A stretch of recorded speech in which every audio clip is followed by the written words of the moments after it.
김한길 당대표의 발언이 있겠습니다. 예, 오늘이 6월 10일입니다. 오늘은 60 항쟁 26주년이 되는 날입니다. 우리 국민들이 헌정 질서를 파괴하고 집권한 군사 권위주의 정권으로부터 민주주의를 되찾은 역사를 되새기는 기회가 됐으면 좋겠습니다. 이제 한국 민주주의는 정치 민주화를 넘어서서 경제 민주화와 사회 민주화로 발전해야 하는 과제를 안고 있습니다. 우리 민주당이 말하는 을을 위한 정치가 그 출발점이 될 것입니다.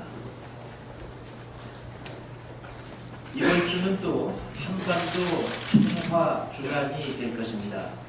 닫혔던 대화의 문이 열려서 남북 당국회담이 개최되는 주간이고, 한반도 평화의 이정표인 6.15 공동선언 14주년이 되는 주간입니다. 남과 북이 오래간만에 마주 앉아 대화를 시작하기 때문에 그동안 쌓여있던 많은 현안들이 협상 테이블에 올라올 것입니다.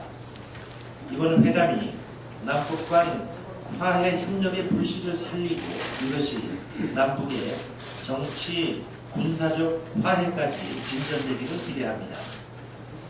지금은 서로의 자존심을 내세울 때가 아니라 운명 공동체로서 상호 존중에 기초해 공감대를 키워갈 때라는 점을 다시 한번 강조합니다. 한중 정상회담에서도 한반도 문제가 주요 의제로 다뤄졌다고 합니다. 남북 간의 대화가 세계적인 주목을 받고 있습니다. 남북 관계의 빠른 진전이 기대되는 상황에 맞추어서 우리 당은 당내 한반도 평화 및 안보 특위보다 한 단계 논의의 장을 넓혀서 당 내외의 남북관계 전문가들을 포괄하는 한반도 평화체제 추진협의체를 구성하고자 합니다. 이를 통해서 남북 대화의 진전을 돕고 새로운 남북 화해 협력 시대를 열어가는 데 보탬이 되고자 합니다. 민주당은 한반도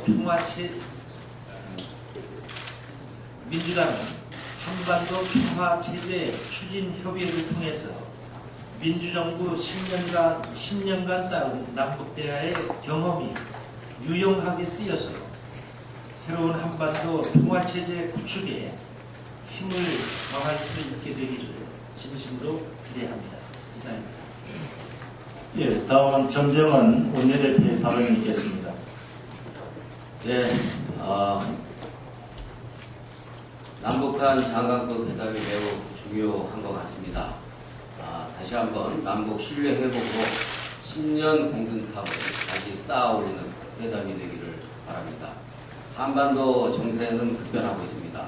미중 정상은 북한 비핵화 공조에 합의했습니다. 그리고 마침내 남북한도 6년 만에 남북 장관급 회담 개최에 합의를 했습니다. 진심으로 박근혜 정부가 남북 관계 개선, 한반도 평화 정착, 동북아 평화를 위한 큰 족적을 남기기를 바랍니다. 우리 민주당은 이번 장관급 회담에서 결코 조급하거나 서두름 없이 차분하고 차근차근 진행을 해서 한반도의 평화 정착을 할 수 있는 남북 간의 크고 견고한 교류와 협력과 대화의 틀이 마련되기를 바랍니다. 쉬운 것부터 그리고 민생과 관련된 것부터 풀어나가야 할 것입니다. 구동조지의 자유도, 위성공단 문제, 금강산 관광, 이산가족 상봉까지, 그리고 나아가서는 민주정부 10년 동안 공비로 쌓았던 남북 공동 번영과 대화의 틀을 보완하는 계기가 되기를 바랍니다. 어제 을을 위한 만민 공동회가 열렸습니다만 재벌과 대기업 등 갑들이 서민의 고요를 빨고 그리고 서민들의 눈물과 비명을 외면하고 자신의 배만 흘리는 이와 같은 변칙적, 반칙적, 탈법적 이런 경영을 보면서 춘향전에 나오는 탐욕과 반칙의 상징인 변사토를 연상을 저는 했습니다. 한마디로 변사토식 경영을 그대로 내버려 두고서는 우리 사회가 우리 경영이 경제가 제대로 건강성을 회복할 수가 없습니다. 시장에서 절대적인 우월한 지위를 갖고 있는 갑인 만큼 당연히 정부와 정치는 을을 위한 것이어야 할 것입니다. 그래야 가문이 조화를 이룰 수 있다고 생각합니다. 마지막으로 인도한 추징금 환수에 대한 박근혜 대통령과 새누리당의 입장을 분명히 밝힐 것을 요구합니다. 전두환 전 대통령의 미납 추징금 1,672억 원의 환수는 역사 바로 세우기이자 정의의 실천입니다. 전두환 대통령 일가는 1997년 대법원 판결 이후 16년 동안 정부와 국민을 우롱해왔습니다. 더 이상 거짓말과 재산 은닉이 성공하는 역사를 만들어서는 안 될 것입니다. 박근혜 대통령께 분명한 태도를 요구합니다. 전두환 추징법 찬성하는지 반대하는지 그 입장을 명백히 밝힐 것을 요구합니다. 지하경제 양성화 이전에 수천억에 이르는 독재자의 통치 비자금을 국고로 환수하는 것이 너무나도 마땅하지 않은가라는 그룹에 답해야 할 것입니다. 이상입니다. 예, 다음은 신경민 최고위원의 발언이 있겠습니다.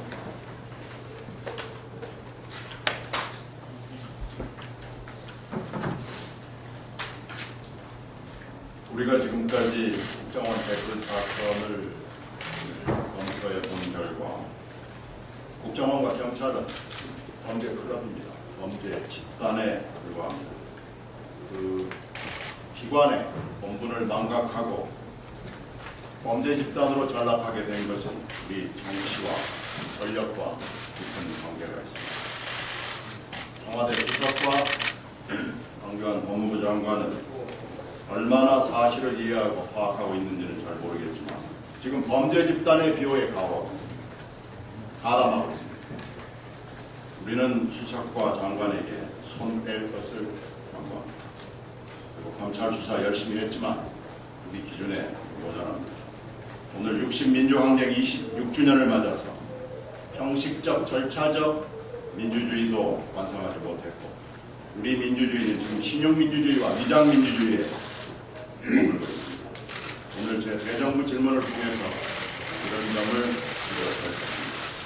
그리고 이번 수사가 그리고 이번 수사의 결과가 문재인 후보가 지적한 것처럼 과거와의 잘못된 과거와의 용기 있는 결별이 될 수 있기를 바랍니다.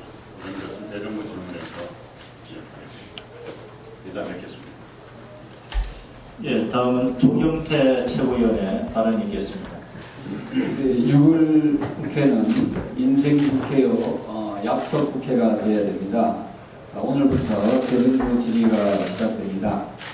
여야가 합의한 법안을 25일 본회의에서 반드시 우선적으로 처리해야 합니다. 정치쇄신법 그리고 경제민주화 법안을 반드시 처리하기를 기대합니다. 그리고 남북 대화가 하해 무드가 조성되고 있습니다. 남북 하해 무드 조성 자체가 국가 경쟁력이라고 생각합니다. 평화가 곧 민생입니다. 회담을 보다 더 대승적 차원에서 지혜롭게 잘 풀어나가 주실 것을 다시 한 번 더 부탁드리겠습니다. 민주당 내의 개혁을 이제부터 본격적으로 추진하겠습니다. 지난 2012년 총선에서 우리는 패배했습니다. 그 패배한 원인이 여러 가지가 있습니다만 그 중에서 중요한 원인 중에 하나가 국민적 관심과 지지를 받지 못하는 밀실공천에 있었다는 그런 지적들이 많습니다. 개파 패권주의를 없애는 그런 공천 혁신을 하겠습니다. 내일 9시에 상향식 공천제도 혁신위원회가 발족됩니다. 원내외 인사들 25분으로 인사를 구성했습니다. 이번 공천제도 혁신위원회에서는 개파공천 배격, 밀실공천 배격, 나눠먹기식 공천 배격을 하겠습니다. 3대 공천 원칙을 정했습니다. 클린 공천, 공정 공천, 혁신 공천을 실현하겠습니다. 이번 우리 공천제도 혁신위원회에서는 그동안 잘못된 우리 당 공천제도와 강행을 머리부터 발끝까지 바꾸고 혁신하여 내년 지방선거의 승리에 디딤돌을 삼겠습니다. 국민 여러분들과 당원 여러분들의 성원과 격려를 부탁드립니다. 고맙습니다. 예, 양승조 최고위원의 발언이 있겠습니다. 예, 정부가 지역균형 발전을 위해 지방적 수도권 기업에 대해 지원하는 입지 보조금을 2015년까지 단계적으로 전면 중단하고 소액 투자 규모의 10%인 설비 투자 지원을 상향 조정하기로 결정했습니다. 그러나 입지 보조금 지급은 설비 투자 지원과 병행되어야 할 사항이지 막무가내로 폐지 수준을 밟아야 할 사항이 절대 아닙니다. 지역균형 발전을 무너뜨릴 수 있는 정부의 입지 보조금 폐지는 반드시 재고돼야 합니다. 지방으로 이전한 수도권 기업들은 기업 특성에 따라 입지 보조금과 설비 투자 지원금을 받아야 합니다. 뭐아니면 도란식의 정부의 정책은 효율적인 지역균형 발전을 저해하고 있습니다. 다시 한번 정부의 입지 보조금 폐지를 재고할 것을 강력하게 촉구합니다. 한 가지 더 말씀드리겠습니다. 정부가 대전 엑스포 과학공원의 과학배 핵심 시설인 기초과학 연구원 입주를 추진하고 나섰습니다. 국책사업인 과학배 사업의 핵심 시설을 대전의 사회적 자본인 엑스포 과학공원에 도구살이 시키겠다는 것입니다. 박근혜 대통령 대선 공약으로 과학배 사업 정상 추진 약속하여 대전과 충청의 표를 얻었습니다. 근데 막상 당선되놓고 오면 부지 매입을 대전시에 떠넘기려 하더니 급기야 대전 엑스포공원 내 입주까지 나왔습니다. 꼼수입니다. 과학배치 사업은 지역사업이 아니라 국가의 경쟁력 강화를 위한 국책사업으로서 정부가 주도하여 추진하는 것입니다. 근데 일방적으로 지역에 부지 매입비 부담을 지우게 하는 것은 마을 공용 우물을 우리 집 마당에 파면서 그 비용마저 우리 집에서 부담하라는 격입니다. 기초과학연구원이 대전 엑스포공원 내 입주는 절대 불가합니다. 이런 더구살이식의 사업 추진은 대전 시민에게 일방적인 부담을 주거나 뿐만 아니라 과학 경쟁력 증진이라는 목표도 이룰 수 없습니다. 정부는 공약대로 국비로 부지를 매입하여 과학대표 사업을 추진하기를 촉구합니다. 이상입니다. 예, 다음은 우원식 최고위원의 발언이 있겠습니다.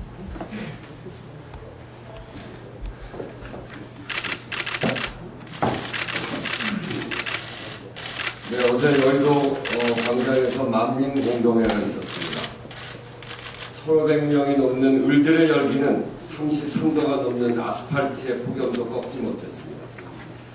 87년 60 그날의 함성이 다시 들리는 듯 했습니다. 87년 60대 생업도 마다하고 말라붙은 목을 죽이고 허기진 배를 채워주며 지지를 보내준 자영업자들의 2013년의 절망을 함께 극복하는 것이 87년 미완의 60을 완성하는 것이다 라고 생각했습니다. 우리의 현실은 지옥과 같다는 을들의 절규와 함성은 민주당의 새로운 과제로 부여잡고 해결하라는 무거운 숙제를 내주었습니다. 87년 60이 정치민주화의 분기점이었다면 2013년 60은 경제민주화의 분기점입니다. 2013년 60의 의미를 잊지 않고 이번 6월 국회에서 반드시 경제민주화의 원년으로 민주당이 꼭 만들어내겠습니다. 지난주 농심 피해 점주 현장 조사와 자료 분석을 통해 농심의 횡포에 대한 사실을 일부 확인했습니다. 밀어내기를 유발하는 강제적인 매출 목표 부과나 일방적 계약 해지가 있었다는 피해 점주들의 설문조사 결과를 어제 기자회견 때 발표했습니다. 그리고 더불어 농심 측이 갑을 문제가 사회적 이슈가 되자 특약점과의 약정서와 인센티브 규정을 바꾸었으나 그로 인해 입은 특약점의 피해를 어떻게 해소할 것인지에 대한 계획은 없었습니다. 오늘 농심 본사를 방문해서 이 부분을 집중적으로 물을 것입니다. 내일은 공정위를 방문해서 공정위원장과 만나 농심과 남양유업 등 최근 불공정 거래 행위를 둘러싼 공정위의 입장과 조속한 사건 처리를 요구할 계획입니다. 새누리당이 묻습니다. 친일파 재산 환수한 나라에서 독재를 치부한 대가는 환수할 수 없다는 것입니까? 추징 시효와 관련해서 새누리당은 수급 입법, 연좌제 운운하고 있습니다. 걱정하실 필요가 없습니다.